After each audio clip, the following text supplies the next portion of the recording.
Assalamualaikum warahmatullahi wabarakatuh. Selamat siang dan selamat berjumpa. Selamat siang dan selamat berjumpa kembali. Jadi seringkali terjadi kesalahpahaman antara customer dengan driver. Adapun beberapa penyebab seringnya terjadi kesalahpahaman itu diantaranya adalah customer beranggapan bahwa driver ini terlalu lama sehingga makanannya tiba. Pilih-pilih motor. Baru-baru pilih-pilih motor ya, saya di cancel. Dia langsung bertanya, dibilang motor apa, motor tak? Jadi bilang Honda Beat, langsung tereng. Oke, jadi pada kesempatan ini saya akan membahas terkait salah satu penyebab terjadinya kesalahpahaman antara customer dengan driver. Customer di mana menganggap kenapa terlalu lama sehingga driver sampai di tujuan. Jadi saya beri salah satu contoh kasus ya, yang kejadian kemarin saya. Jadi saya beri contoh diantaranya adalah saya dapat orderan, saya standby di depan Bandara Lama.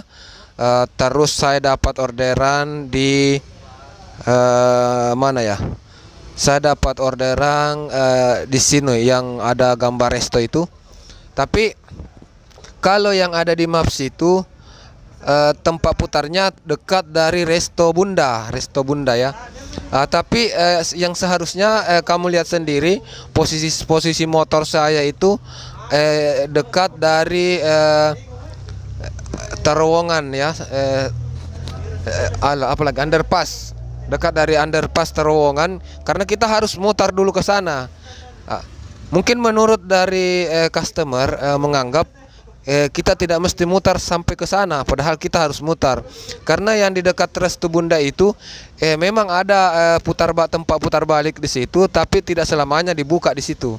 Kadang ditutup. Jadi pada saat saya lewat di situ itu ditutup. Jadi saya harus mutar ke depan Bandara Baru.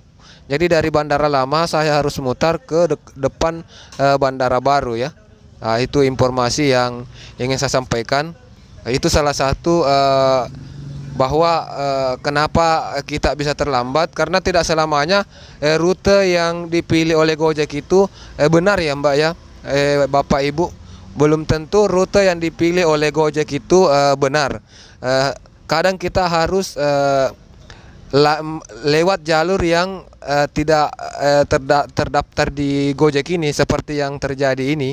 Ini kan harusnya putar di dekat dari resto, tapi di situ tutup ya. Di situ tutup, tidak bisa mutar. Jadi saya harus mutar ke depan Bandara Lama dulu, Bandara Baru dulu, baru mutar ke warung Resto Bunda. Setelah itu baru deh saya ambil orderan. Terus untuk titik pengantaran sendiri, kalian bisa lihat sendiri kan. Kalian bisa lihat sendiri, kalau melalui peta Gojek itu memotong di Auri ya, memotong ke Auri. Di situ kita dilarang lewat, dilarang melintas guys. Jadi kita harus mutar dulu, kita harus mutar kembali ke depan Bandara Baru, terus lewat di samping Auri, tidak masuk ke dalam Auri. Tidak seperti yang terlihat di aplikasi, langsung memotong saja di situ. Tidak seperti itu. Jadi kalau agak lambat tiba makanan tak mengerti makina.